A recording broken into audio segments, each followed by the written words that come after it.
Hello, everyone. Welcome to Kinesiology 2030, and we are now moving into the nutrition aspect of this course. So, the second half of this course is going to focus predominantly on nutrition, and that includes both macro and micronutrients, as well as look at some other important concepts of nutrition, and then talk about weight management, dieting, healthy weight versus non healthy weight, and we'll also talk about supplements and ergogenic aids a little bit. I really think this is an important topic, and the way I'm going to structure our nutrition talk is I will be talking about nutrition in terms of nutritionism.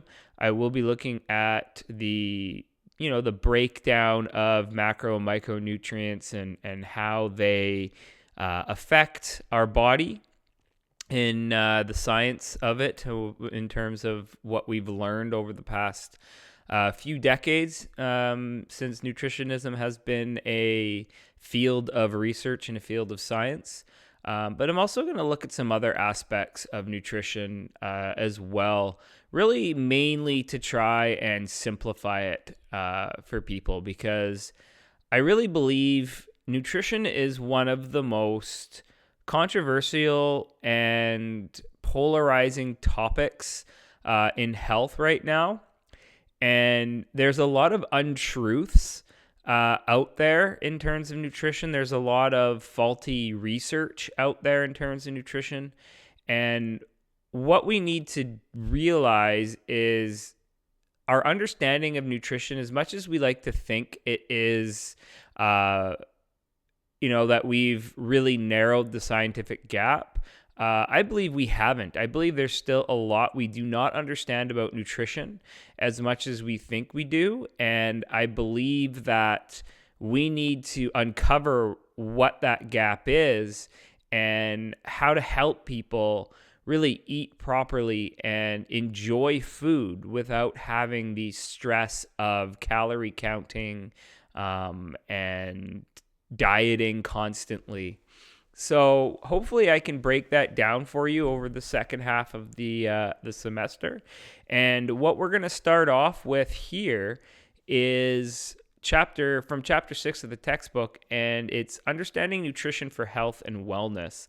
So what we're going to really basically go over in this lecture is a real introduction to nutrition and food, and really start the process of introducing what we're going to be talking about throughout. Nutrition is by far one of my favorite topics to discuss in terms of presenting material to students, to having discussion with students, to helping clients improve the way they eat. Traditionally, talking about nutrition has sparked a lot of conversations in class.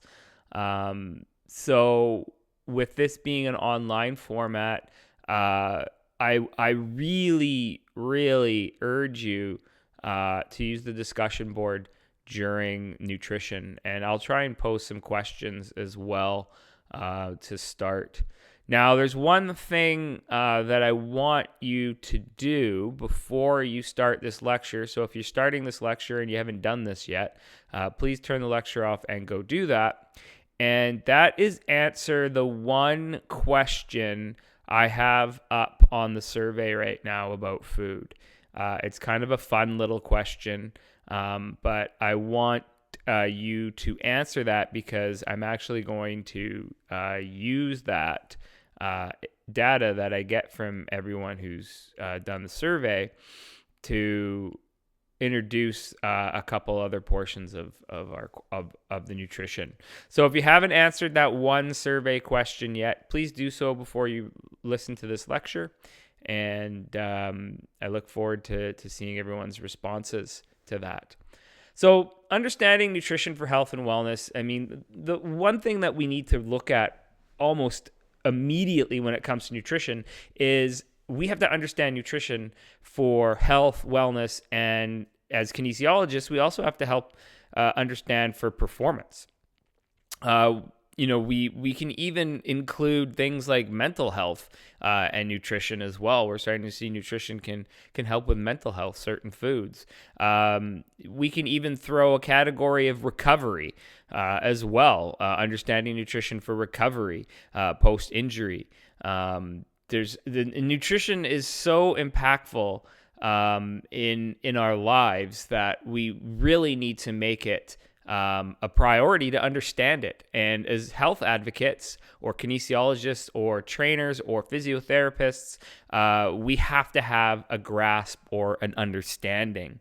And we do have nutritionists or dietitians, and the proper avenue is, if you want to be a professional in terms of nutrition, is you need to be a dietitian, and you need to go through the College of Dietetics in order to become a dietitian. They're the ones who are certified under the boards that are able to provide advice for really specific parts of nutrition. So, for example, a dietitian is someone who would deal with eating disorders. A dietitian would be able to help athletes, but I also believe at the same time, you don't need to be a dietitian to help athletes understand nutrition better. I don't think you need to be a dietitian to help a client understand nutrition better. I believe that kinesiologists, personal trainers, certified strength and conditioning coaches, as long as they do the proper training and read the proper research and have an understanding of what nutrition is, they are more than able to provide a framework of advice for nutrition. They definitely couldn't do what a dietitian does in terms of the macro counting and the macro developing that a dietitian would, but they definitely can provide a framework for good nutrition. And honestly, I think the biggest problem we have in society today with nutrition is not enough people understand nutrition. And if you want to go seek out a dietitian to understand nutrition, it's very costly. So a lot of people don't have the means to be able to hire dietitians to help them with their diet. And there's lots of different things we could do as health advocates to help people understand nutrition better. And I really think that's something that's lacking in our society. And a lot of people just don't understand food and just don't understand nutrition and understand what they can eat. And part of that has to do with the information that you're provided with growing up or in your early part of your education.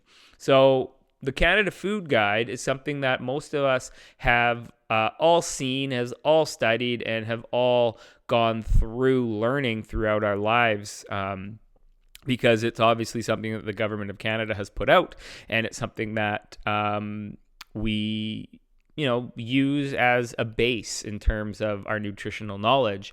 Unfortunately, much like most food guides, they are limited, and they are not the best resource. And again, mainly because if you look at the Canada Food Guide, you probably remember, now this is the old version. We'll go over what the new recommendations are after the next slide. But if you remember, we have this certain amount of grains that we need to eat, certain amount of fruit and vegetables that we need to eat, certain amount of dairy or alternatives we need to eat, and then a certain amount of meat. Now, I always struggled with the Canada Food Guide because, it is a Government of Canada initiative. And a lot of the times when you think about what food they're suggesting, if you really think about it, it's a lot to do with agriculture. And agriculture is obviously an important part of Canadian economy. And a lot of the times that Canada Food Guide is suggesting we eat foods that are in line with our agriculture. So if you think about dairy, obviously dairy is a huge economic aspect of Canada. And prior to the new recommendations, dairy was one that was pushed a lot. Now, I'm not someone who's anti-dairy.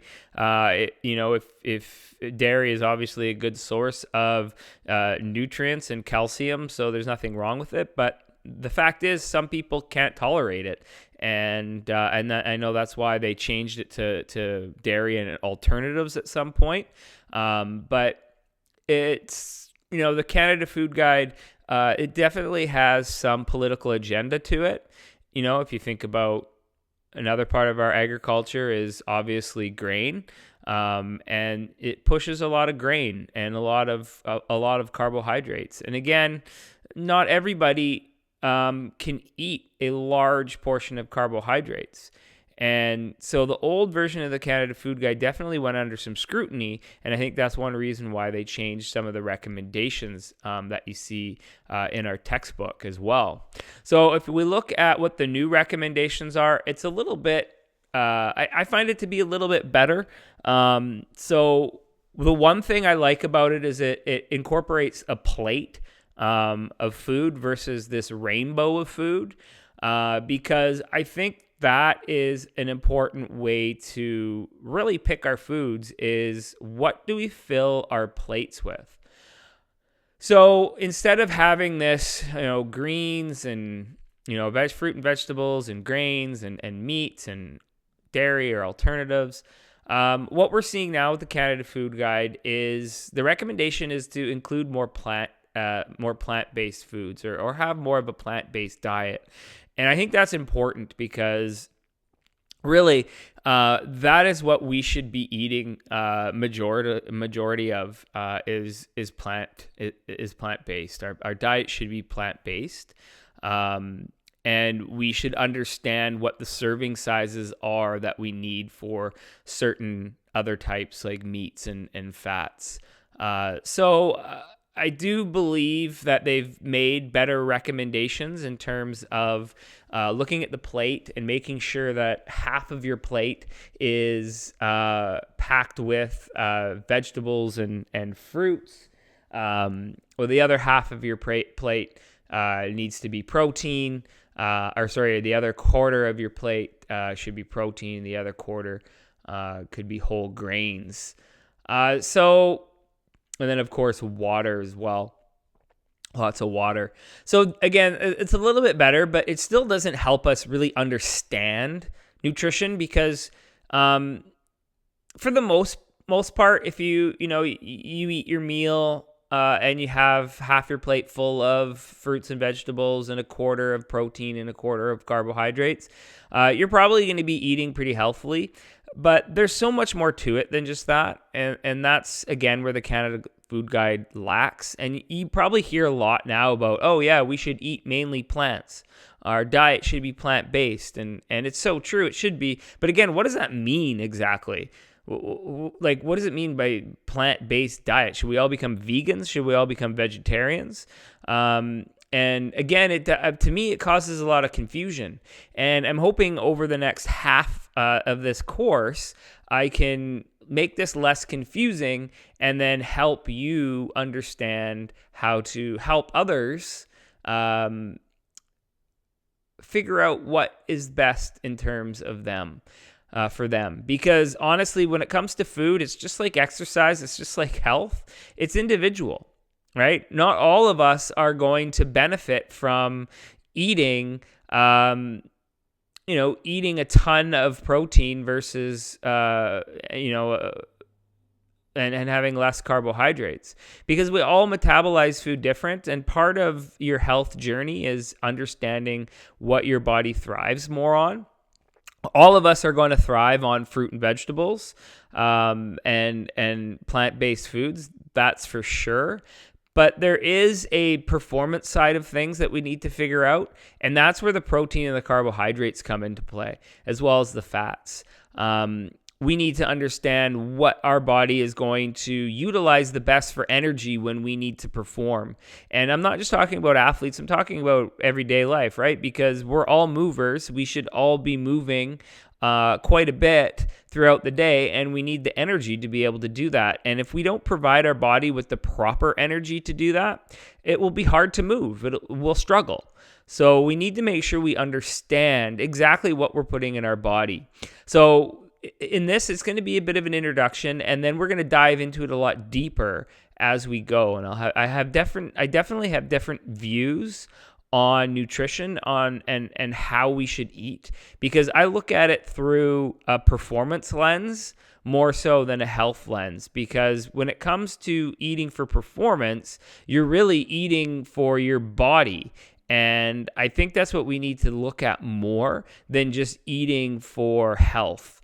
And I think it becomes way too generalized when we just look at eating for health.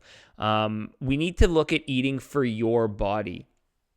Now, some recommendations that the Canada Food Guide also makes, just to be aware of, which again I think is good. They made a little bit better of an effort to make this more really, I guess, more current in today's times. The old one was not as current. So some other recommendations to be aware of. It's a lot of be mindful of your eating habits, and I guess that's similar to what we've talked about with behavioral change and habits. Is just being mindful of them. Know what you're eating. Don't be a lot of people. We get a lot of empty calories from mindless eating, from just snacking and not really paying attention. And that's the type of stuff we need to avoid. And that's why we want the mindful eating habits. Another thing is to cook your food more often. And big reason for that is because we know what we put in it that way.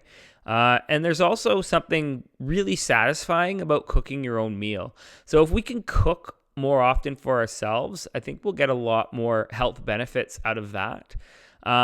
Enjoy your food. I mean, I know for me personally, and again, this is part of my health journey, I really enjoy food. I like food. I like different types of foods. I like trying all types of cultural foods. I really enjoy food, and it's an important part of my life. It's not just fuel for my body. For me, it's something that I enjoy.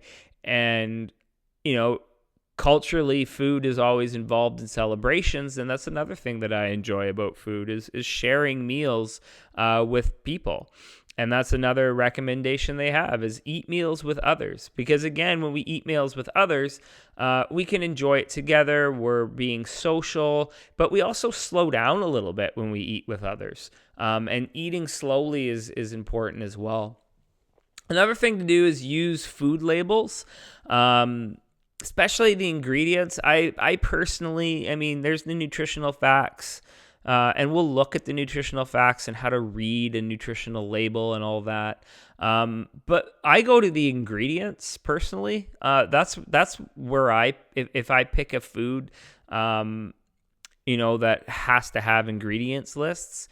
That's what I look at. I look at the ingredients, and because the ingredients tell you a lot. Obviously, they tell you what's in it. But if you know how to read the ingredients, you can tell what's the main ingredient, what has less of certain ingredients. And it's important just to know that. And then we'll look at nutritional facts and we'll look at ingredient lists and how to read it. Obviously, this is the big one now. We should limit foods high in sugar.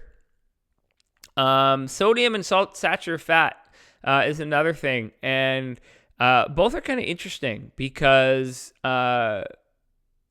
there is some new information on sodium saying the reason why it's being limited is because sodium increases blood pressure by 5%, which, because it increases your blood pressure, it is listed as something that we shouldn't have. So really how much it impacts our blood pressure is up for debate right now. But a lot of people are still saying limit sodium. Sodium is an important part of our neural drive, as most of you probably know if you've taken anatomy and physiology. So the action potentials, sodium plays a role in that. We lose sodium when we sweat. So sodium is kind of an interesting one because if you're an active person, who sweats a lot, who has a lot of powerful, fast muscle contractions, well, your sodium intake is going to be a lot different than someone who is not quite as active. So sodium is kind of an interesting one. And the other one that's interesting is saturated fat. And I have a real problem with saturated fat because they tell you to limit saturated fat, but then at the same time, they tell you to eat a plant-based diet.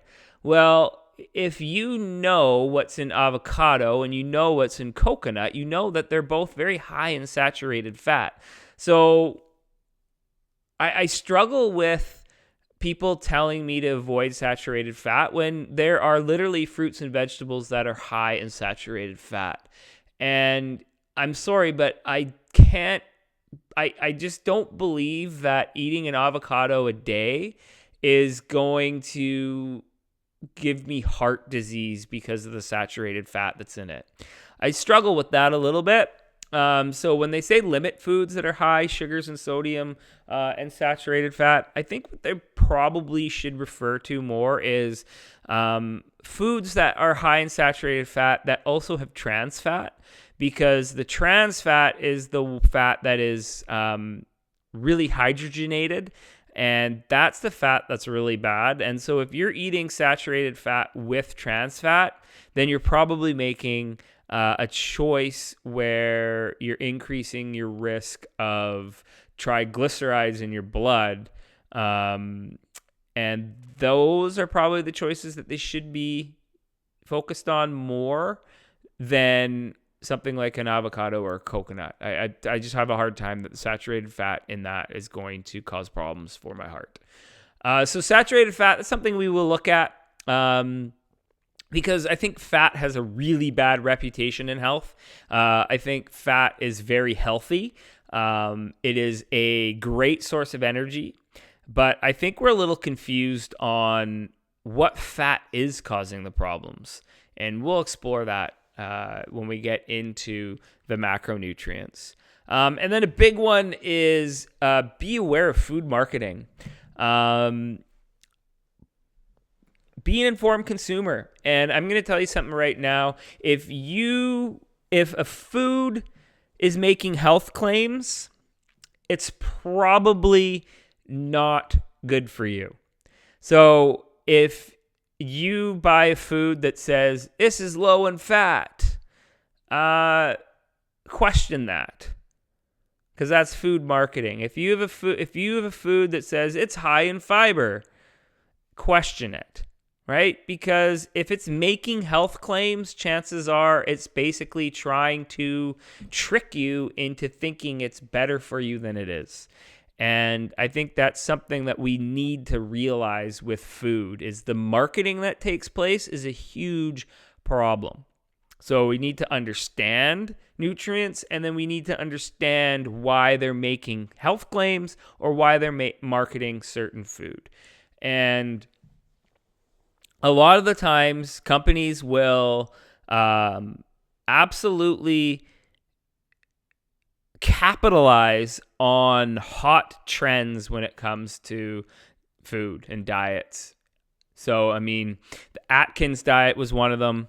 You know, there's all these companies that produced all these different types of Atkins safe foods. And then it was gluten-free for a while. And all these companies just absolutely came on board and made all the gluten-free options, and there was just gluten-free everywhere. And now you're starting to see that it's kind of dwindling a little bit because I think we understand a little bit more about gluten and gluten-free diets and really who it impacts and who it doesn't. So food marketing is a big one, and we really need to understand it. And I'm going to give you this piece of advice now instead of at the end, because I think these 3 points right here are really the most important parts in nutrition, and that's variety, balance, and moderation.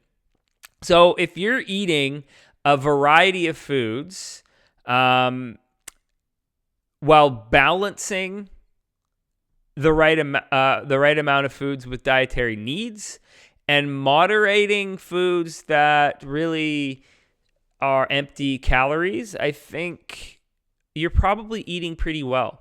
So what I mean by variety is really it's just eating as many different types of foods as possible. And I think a lot of people get stuck in the same foods over and over and over again instead of eating a variety. So, a lot of the times, I mentioned in one of the lectures that carrots are good for you, but if you're only eating carrots as your only vegetable or your only source of calories, well, it's not necessarily going to be good for you because you're missing out on a lot of nutrients. So when it comes to variety, it means eating exactly that, a variety of food, making sure that you have all sorts of different types of vegetables and all sorts of different types of fruit. Even within carbohydrates, having different types of pastas and grains and rices, and making sure that you have different types of meats or other types of protein. So variety is a really important part of your diet, because one thing we need to understand about food is all food is not equal. And yes, sometimes we see some foods having similar carbohydrates and vitamins and minerals, but certain foods may not interact the same together. So what I mean by that is, take carrots, for example. Carrots have a very high amount of beta carotene. But if you remove beta carotene and take it in a pill form, it doesn't have the same effect as it does in carrots. So there's obviously something in carrots that really helps almost activate the beta carotene, whether it's the fiber or another type of mineral or nutrient, or vitamin, who knows? They don't know that yet, and that's what I'm talking about with the gaps that's in nutrition. Is the more variety, the better, because you don't know how the food's going to interact with you.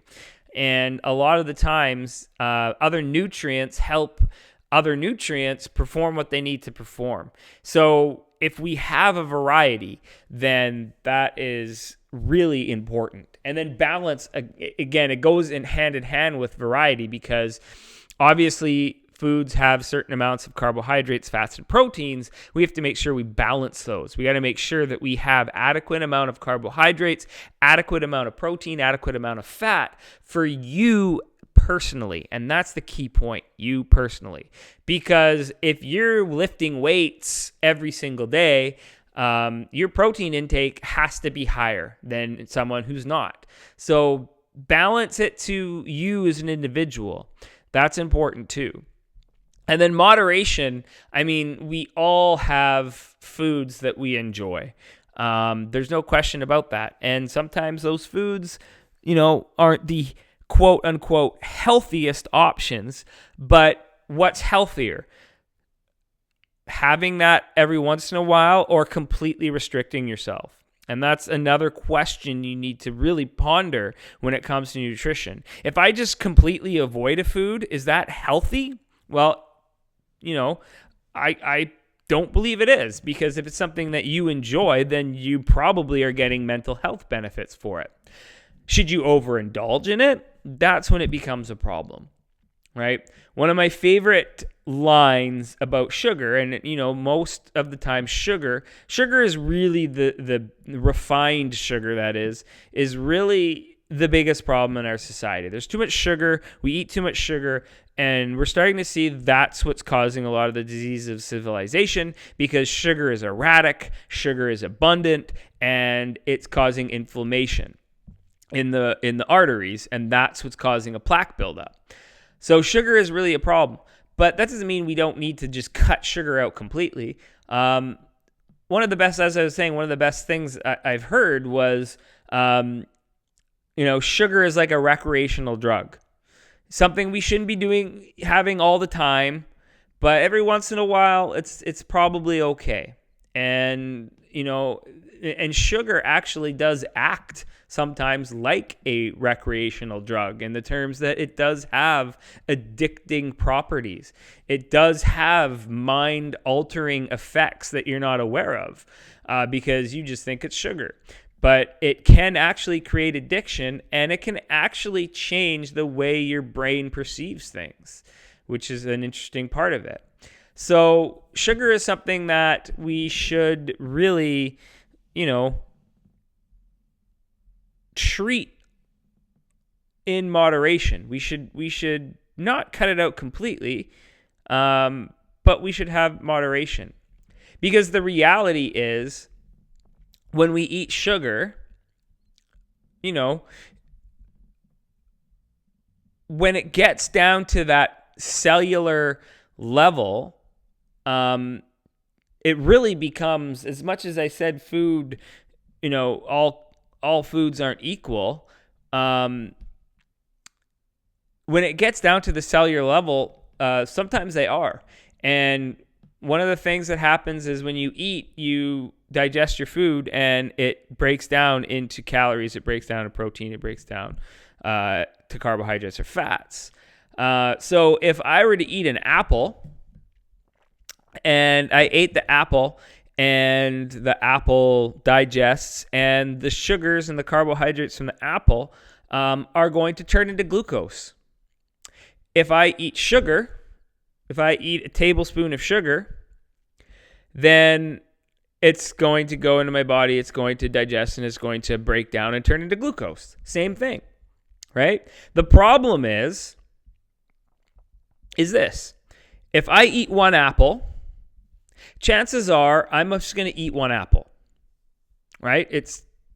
I eat it, it's probably going to fill me up, and if I don't, then, I'll probably eat a second one because I'm still hungry. And then I'm going to get the breakdown and it's going to turn into glucose and it's going to run through my body as glucose. If I were to eat a tablespoon of sugar, chances are that 1 tablespoon of sugar isn't going to fill me up. And I'm going to have more, and I'm going to have more, I'm going to have more, and I'm going to have more. So what essentially happens is the difference is the sugar from the apple has other nutrients that are going to fill me up, like fiber. The sugar from just eating sugar is just that, just sugar. So it's going to take a lot more before I actually start feeling full. And that's really what the problem with sugar is and why we need to moderate it, because we can eat a very large amount of it before we feel full. And once it starts digesting and turning into glucose, that's when it then becomes chaotic and problematic, because instead of having 30 grams of sugar from one apple, we have 130 grams of sugar from 5 tablespoons of sugar. And it's going to be erratic. It's going to be spiking our insulin. It's going to be causing inflammation because instead of having a small amount, we've had a large amount. So when it breaks down, yes, it does turn into the same thing, but it's all about just the sheer number of it. And refined sugar, there's just too much of it because it sweetens things up, but it's not overly filling. So that's when it becomes calories are not equal or food is not equal, because we can look at some nutrient that is the same, but what's more nutrient dense? And that's really the key, is figuring out what is the most dense nutrient.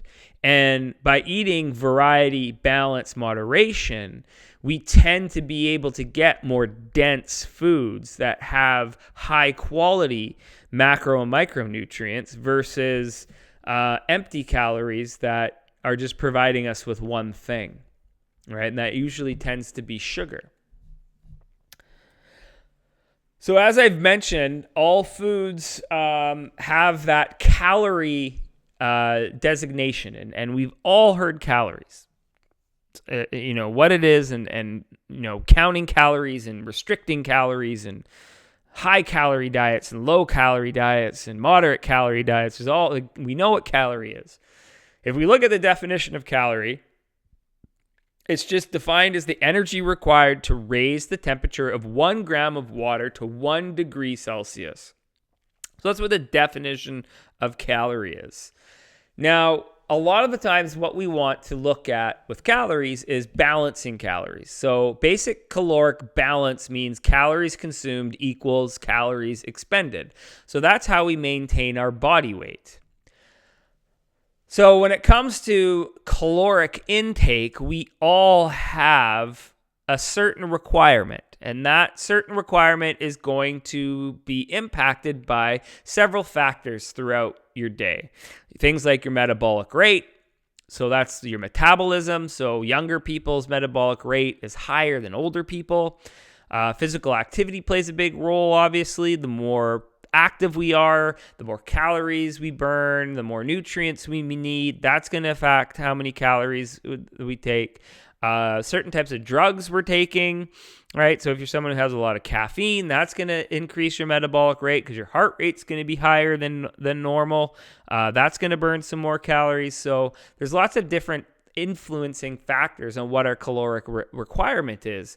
And we will be doing a calorie counting lab in this class around mid to end November, where you're going to pick 3 days of the week and you're going to literally count your calories and figure out what your breakdown is.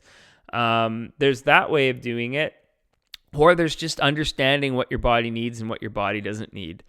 And I think that's what we need as health advocates to help people understand more is calorie counting, as you will see when you do the lab, is a difficult, time-consuming process. And when you start getting to the point where you are counting your calories, you become absolutely engrossed with calorie counting. And it's difficult and it's challenging and it could cause problems. So what we need to do is sometimes just have a day or 3 days where you keep track and just see, okay, I'm on the right track. Or, oh, hey, look, I'm not getting enough fiber. I didn't know that, but I did a 3-day count and now I know. So understanding calories and understanding what your requirements are important, but for overall health and performance, I believe just understanding what works best for your body and eating a variety, balanced, moderation diet is the other key part.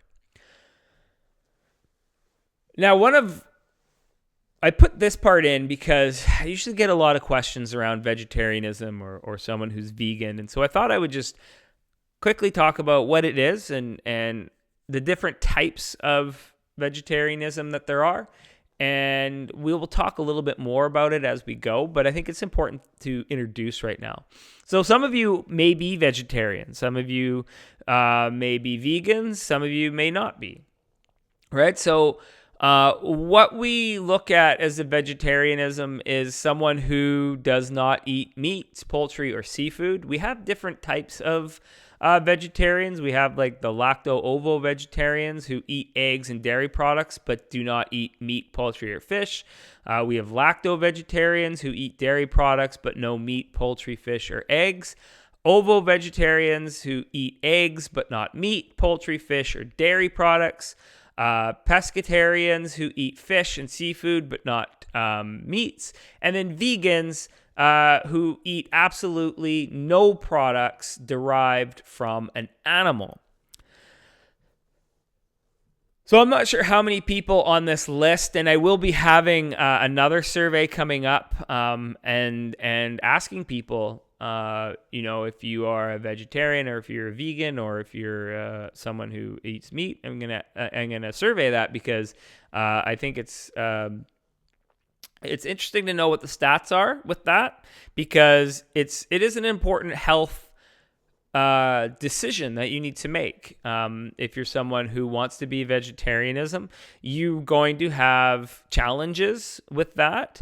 If you're someone who's a vegan, there will be challenges with that. If you're someone who is a meat eater, there will be challenges with that. So it's important to know what's vegetarianism is, what veganism is, what a carnivore is, and really understanding that, first off, it is a lifestyle choice. And second off, that you need to understand that other people's choices are just that. It's their choice. And we need to know that people who are vegan, they choose that for several reasons. One of them is an ethical reason. They do not want to eat a living thing. They do not want to harm a living thing. They do not believe that, we should be, we should be using living creatures as forms of nutrition. And I respect that. I respect people who are vegetarianisms or who are vegetarians, who limit themselves sometimes to certain types of products. And I respect people who eat meat as well. It's all our choice. And we have to understand that some people are comfortable with some things and some people aren't. And right now, what I'm seeing is there's a lot of people who don't respect what other people choose in terms of what they eat. And I think that's a problem. And I think we need to make sure that we understand that everyone chooses how they eat for their own reasons. And it is personal. And as I said, it's individual. And not everyone's going to do well on a vegan diet. Not everyone's going to do well on a carnivore diet. So we need to make sure that we respect it. Respect what it is, because it's their decision, it's their journey. And if someone wants to eat meat, fantastic. If someone doesn't want to eat meat, fantastic. It's their choice. But one thing we should note is the human body is meant to, and it is also capable of eating, digesting, and using meat as a healthy form of nutrition. I think the big problem is, and we will talk about this, is we eat way too much of it. We do not need the amount of meat that some people eat. We literally can decrease our meat consumption substantially, and it would make a huge difference to our environment. It would make a huge difference to our health. So I think the biggest problem when it comes to meat is not so much, for a vegan, it's the ethical thing, but for someone who's eating meat, it's just understanding the serving size, and it becomes more about eating too much when it's not necessary. And what we have to understand is, as humans, we have social responsibility to help cut down on waste. And a lot of the times, meat is just that. It's waste. And we eat too much of it. And we might think we're eating it and not wasting it. But if we eat too much protein for our body, guess what our body does? Two things. It either extracts it, gets rid of it, or it stores it. So a lot of the times we are just being too wasteful with meat. And we can, and hopefully after this second half of this course, you'll understand exactly how much protein, how much meat you need, and you can start making educational decisions on what your meat intake is. Now, another part of good nutrition is water. We talked about water in our behavioral journal. I actually put the water component in, or fluid component in, because I think having enough water is something that we need. I personally you've heard like 8 cups a day, this, that. For me, water is 1 ounce per kilogram of body weight. So I'm 85 kilograms of body. I weigh 85 kilograms. So my goal is to drink 85 ounces of water a day. That's what I find is ideal for the human body.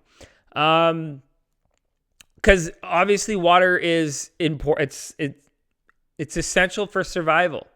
It doesn't provide calories, but we need it. And what's interesting about water is we need it, but too much of it could kill us.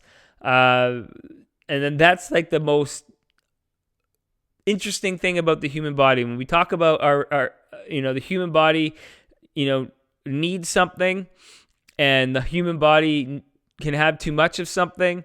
It's so evident in water, because if you drink too much water, you can cause yourself serious health problems. If you don't drink any water, you can cause yourself real health problems. So you need to realize what the amount of water you need is. And the other thing you need to understand about water is we can live without food for like 30 to 35 days, we could live without food. We could not live without water for that long. We would probably only last maybe 5 to 7 days at the most before our body no longer can work without water. So we need water. We get dehydrated and it spirals quickly. And 5 to 7 days is generous in terms of what happens without water. So we need to make sure that we are drinking an adequate amount of water. And we have to understand that other fluids that we drink, such as alcohol, caffeine, like in coffee, or carbonated beverages like caffeinated pop, you can't consider that fluid that's hydrating you because it's actually a diuretic that dehydrates you. So if we're drinking fluid like alcohol, coffee, pop, it's dehydrating us. It's taking water away. So we have to make sure that we increase our water intake if we're drinking those types. Now, we'll go through here macro and micronutrients just briefly. I'm going to talk about these in way more detail, and I'm going to try and really rail myself in here and not try and talk too much about it, because I do have a lecture coming up where we talk about these in greater detail, and I don't want to repeat myself for your sake. So let's just introduce them. First, protein. So protein is a macronutrient. In terms of energy, every gram of protein yields 4 calories. So if you want to figure out how many calories are in a certain amount of protein, so if you're looking at a chicken breast that has 15 grams of protein, you just go 15 times 4, and then you get that 60 grams of protein. And then, that's 60 calories in that specific food of protein. So that's how you can figure out calories, is just taking the grams and timesing it per calorie. Protein's biggest role is it's building and repair for everything: muscles, organs, bones. So if we are physically active, if we are moving a lot, protein is going to be something we need because it's going to help build up and repair those muscles that we're working. There are 2 forms of it, and as I said, we will look at this in more detail: complete versus incomplete forms.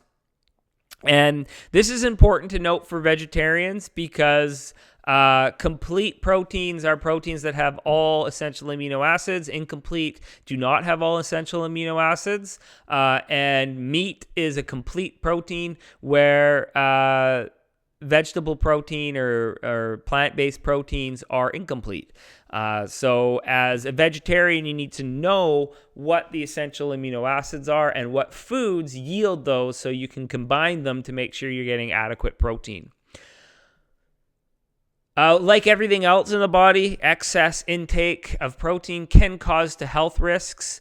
And that's for several different reasons, mainly because it's excessive calories. Our body, if we eat too much protein, it will either, as I said, extract it or store it as fat. So it can cause health problems. It's not used as a source of fuel in the body unless it absolutely has to. So if we have no carbohydrates or no fat stores, that's when protein will start essentially removing itself from the muscles and being used as a fuel source. And that is called muscle wasting. And that's what happens when we go extended periods of time without eating. Next one we'll quickly talk about is carbohydrates. Carbohydrates is one of those ones that have really been in the media over the last 10 years. Carbohydrates has recently been linked to, causing the obesity crisis and overweight and heart disease and diabetes. Carbohydrates is really starting to get linked to all that. But again, it's understanding it, right? It's understanding what carbohydrates we should eat more of and what we should avoid. It's a macronutrient as well. It's the same in terms of energy as protein. 1 gram of carbohydrate yields 4 calories. It is our primary fuel source, especially in the early stages of physical activity or exercise. So especially when we're at a higher intensity, we're going to be using carbohydrates.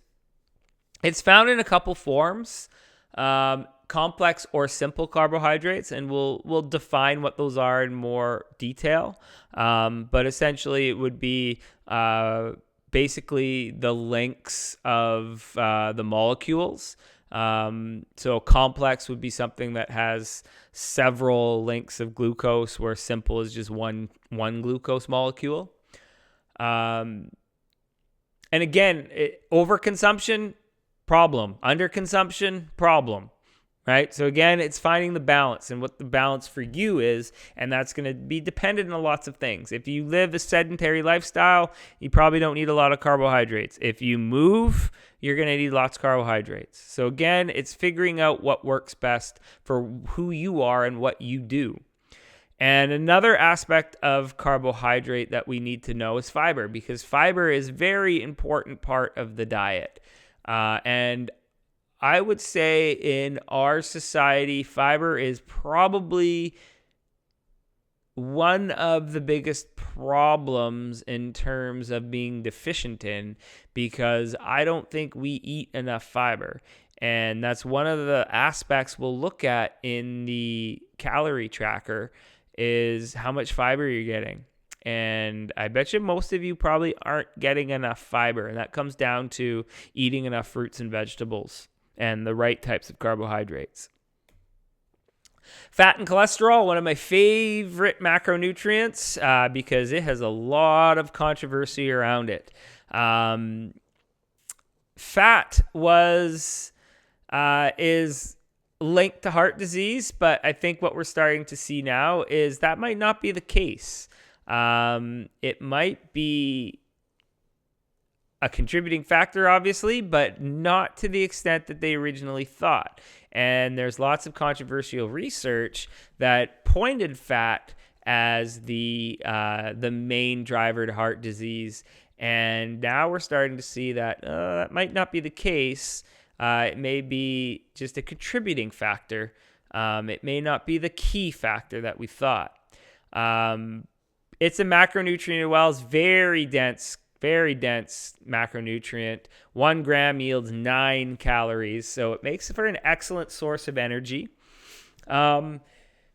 It's important for health, especially our skin and our hair. So we need to make sure that we have adequate amounts of fat for health. It also helps with the absorption of vitamin A, D, E, and K. Those are fat-soluble vitamins. And making sure that we have enough fat in our diet helps with absorbing those. The different types of fats that we have are included saturated, monounsaturated, and polyunsaturated fats. Monounsaturated and polyunsaturated were known as the good fats, while saturated was known as the bad fats. But I disagree with that personally, especially with some of the research that I have done and I've been doing. As I mentioned, I don't believe avocados are bad for me, and they are high in saturated fat. So we need to figure out exactly what type of fat is bad for us. And as I mentioned, saturated or trans fats are the ones we need to watch for. And then what cholesterol is, it's a special type of fat that circulates through the blood. We have LDL cholesterol, low-density lipoprotein, HDL cholesterol, high-density lipoprotein.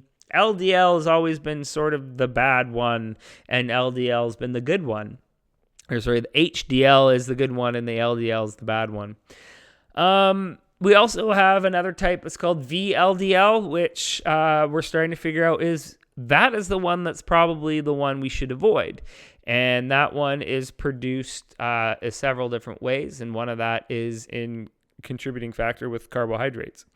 So understanding cholesterol and reading cholesterol, when we have high amounts of LDL, we are said to have high cholesterol and are higher risk of heart disease. Again, I question that because cholesterol is an important part of many aspects. And what we need to look at is the triglycerides in our blood.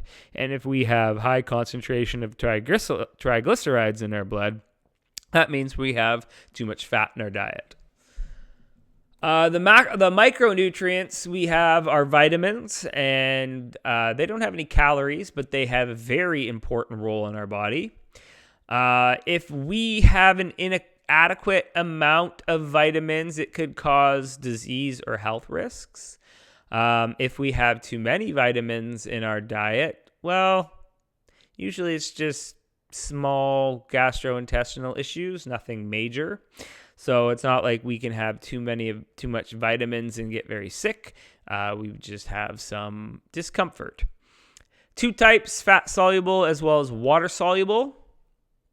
And if you follow the Canada Food Guide, probably getting enough vitamin intake. Many people question that though too. I always suggest multivitamins don't hurt.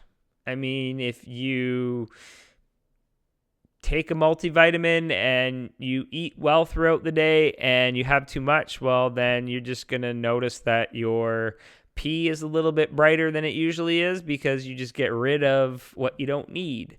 And as long as you're not taking crazy amounts that are going to lead to gastrointestinal problems, you'd be fine with a multivitamin. And multivitamins aren't terrible things to be taking, and it's one of those err on the side of caution, because if you're taking a multivitamin and one day you don't have a great eating day, well, at least you know you got your vitamins and your minerals for that day.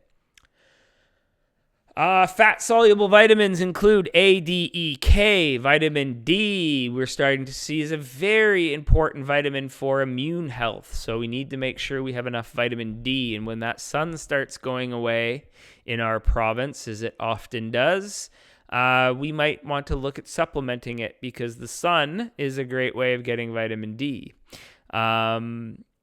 Water-soluble vitamins include B and C, and we also know that vitamin C plays in a very important role in immune function. So make sure that we're getting enough vitamin C and D right now, because we need good immune systems. Minerals, another micronutrient, again, no calorie, but they do play roles in our body. Inadequate amounts can cause very, very big problems when it comes to minerals, because minerals include calcium, which plays a big role in bone development. So if we're not having enough calcium in our diet, we're going to have weak, brittle bones. So we need to make sure we're getting enough minerals. Again, follow Canada's Food Guide. It will provide adequate mineral intake. But again, as I suggest, taking a multivitamin which has minerals in it will help make sure that you have adequate amount. There are some minerals that we lack considerably in our Western diet. Magnesium is one of those minerals, and magnesium actually plays a lot of important roles in the body with immune health, as well as aid in sleep. So something like magnesium, we should take a look to see if we're having enough, and if not, might look to supplement it a little bit. Now, one of the biggest questions I always get is, I can't afford to eat healthy.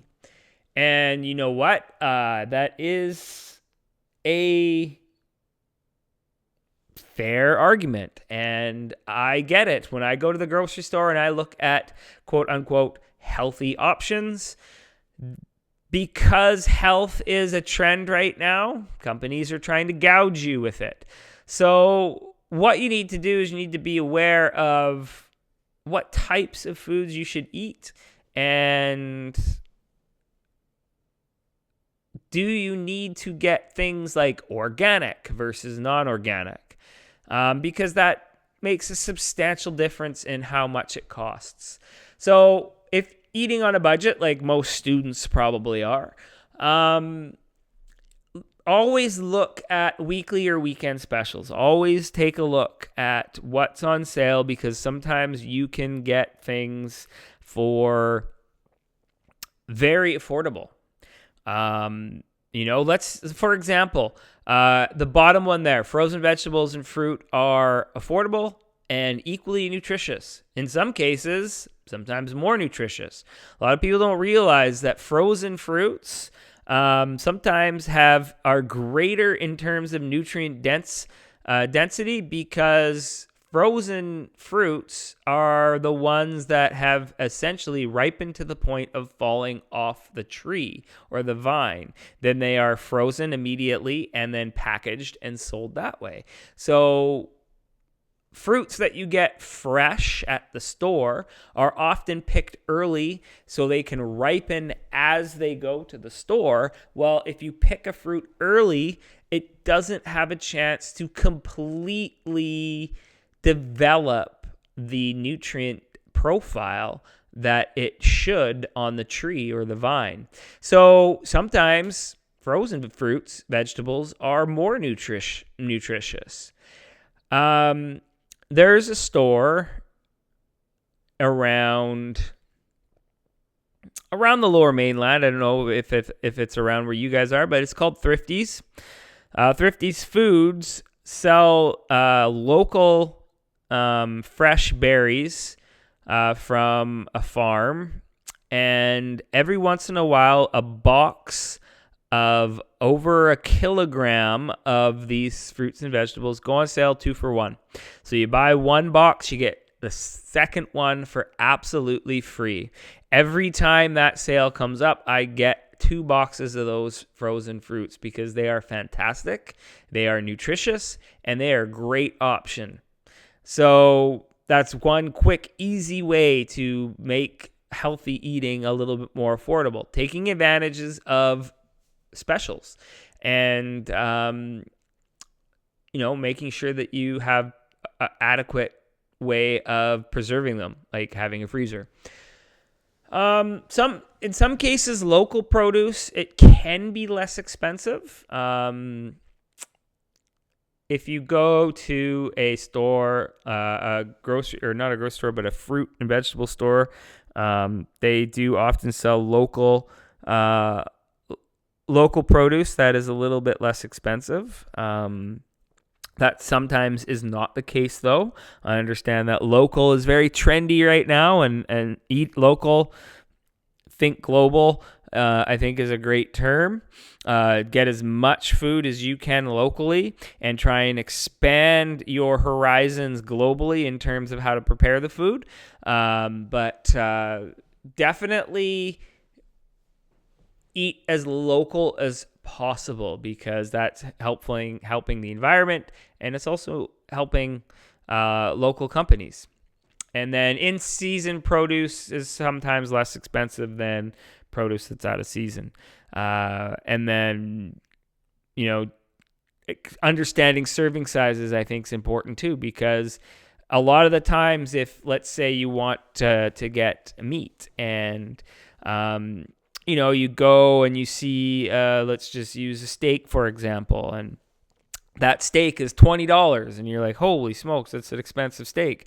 But it's 10 ounces. Well, you can get 3 steaks out of that, because really a serving size is only 3 ounces. So a lot of the times they sell meat in very big portions, and we really only need a third of it to reach what we actually have to have within a serving size. So that's one thing to help get food on a budget as well, as understanding serving sizes. Now, one thing we all like to do is eat at a restaurant, and I personally like it as well. And it's a pleasurable event. It's something that everyone enjoys. And again, we just have to make sure that we are following variety, balance, and moderation with it, because all foods can fit, but we just have to understand what we need to eat less of and what we need to eat more often. And we have to make sure that we enjoy food and we enjoy eating out and the pleasures of a restaurant.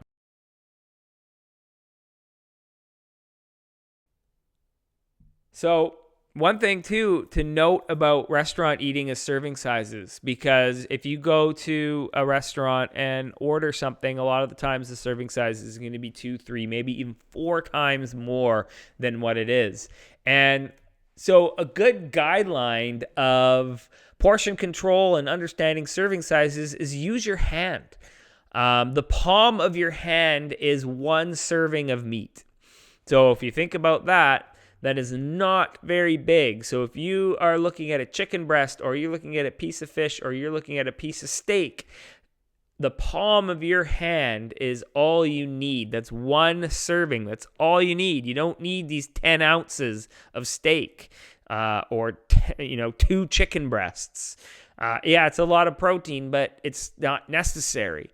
If we look at our fist, the front part of our fist is half a cup, and that's what we can use as 1 serving size as something like pasta. Our fingertip can be used as 1 serving size for cheese or butter. Our thumb tip can be used as a serving size of peanut butter, and our entire fist is 1 cup. And so if we're looking to have vegetables or ice cream or anything, our fist, it would be 1 cup, and that's 1 serving size. Now that's important to know, because if you think about fruit and vegetables, it's always eat as many fruits and vegetables as you can, but it's sort of like 7 to 9 servings is ideal. Well, if you use that, 1 cup is a serving size of vegetables. So it's not an overwhelming amount to get to 7 to 9 serving sizes per day, because some fruit might even be 2 serving sizes. A handful of carrots could easily be 1 serving size. So it's not that difficult. I personally try and get 14 to 16 serving sizes of fruit and vegetables a day, because I do try to eat mainly plant-based foods, but I mean grains would be plant-based as well. But I try to get over the recommended amount, because again, I like to get enough fiber, and because fiber is great for digestion health. So by eating more fruit and vegetables, you're definitely going to be hitting your markers of what you need nutritionally if you get that amount. And I do eat meat personally, but I don't eat very much. I eat within that serving size. I look through that palm of my hand as being a guide of how much I actually need. And when you look at an actual piece of meat and that serving size, it's not a lot. And that's why I said, if you see, a 10-ounce steak, that's $20, like that's a deal, because you can get 3 servings out of it. You can get 3 meals out of that 1 steak if you eat your proper serving sizes. Okay, thanks everyone. So that's sort of the introduction lecture to nutrition. Next day we're going to be, next lecture, we're going to be going over a little bit more about my thinking of nutrition, and then we'll start moving into the macronutrients and the micronutrients and diet. I will put up a discussion board area for nutrition. So if you do have any questions, please feel free to go on there and ask them, and I will try and answer them. Thanks, everyone. Have a great day.